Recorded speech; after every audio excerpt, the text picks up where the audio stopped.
started at Barnes Hospital in March of 1969. I was a student in college, and I started working here part-time in the evening and weekends for the blood bank laboratory.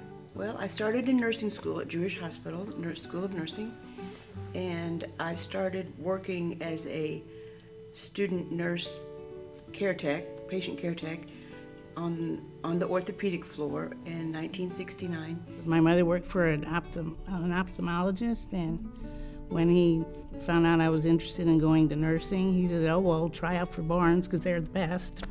So I did, and I got in, and I've been here ever since. I first started after my technical schooling or education. I went to Old Fallon Technical High. This is where I got received my practical nurse training.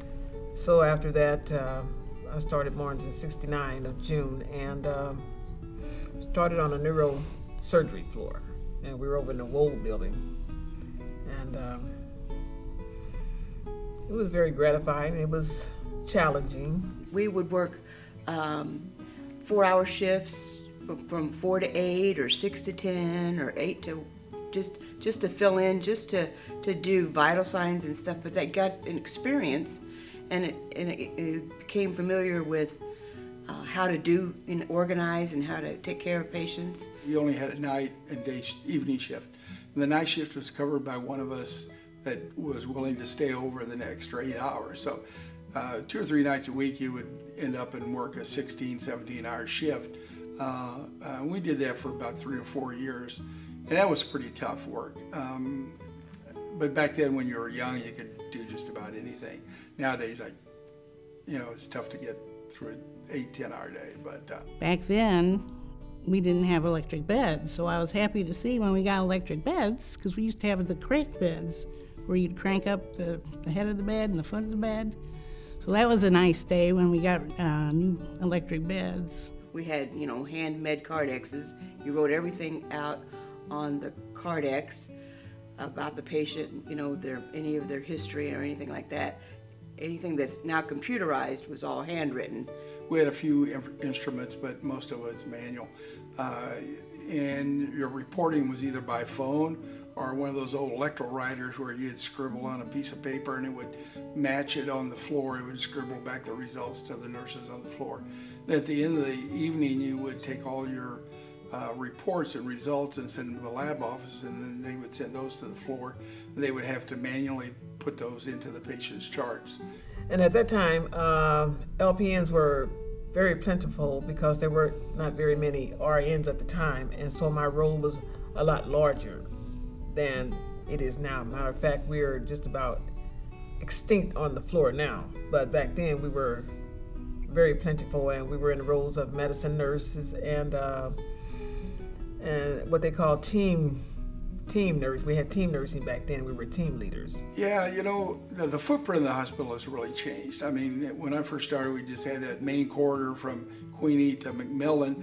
There was no east or west pavilion. It was just a circle drive up to the main Barnes Hospital. No parking garage underneath Huddle Park. And we had a Waco garage out back, but there just wasn't much there. We had a ward right there on the main corridor, right past the chapel.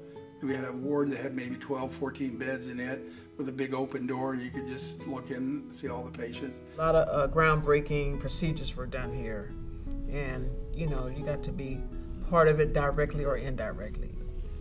You hear it on the news, say, oh, that's where I work, So that was quite gratifying, They're such an innovator. We started doing heart and liver transplants, and I know we got some of the toughest patients, the sickest patients at the time.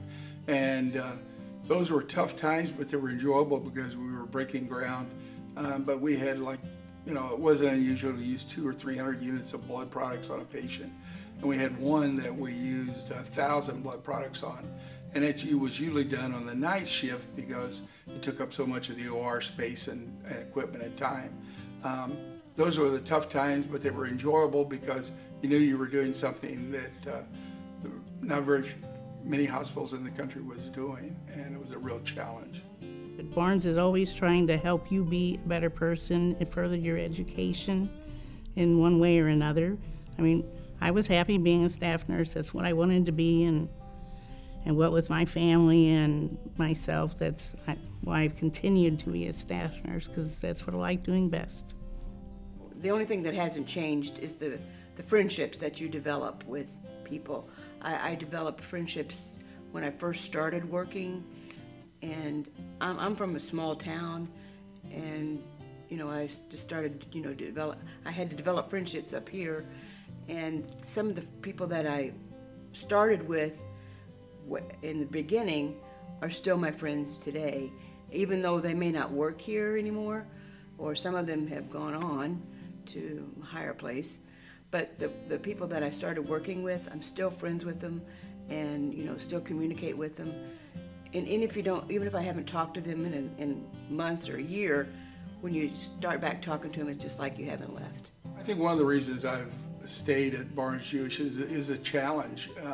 Every day is a new event. I mean, I guarantee you I've learned something every day I've come here to work. There's always something that comes up that's been different and a little different that you have to try to resolve or help fix or participate in. I mean, the interaction with with the other hospitals, it just takes a lot of time and effort, but it's something you can look forward to because you're going to be challenged every day. And I think if it was just a run-of-the-mill walk in the door and walk out, I don't think I could have stayed here 45 years.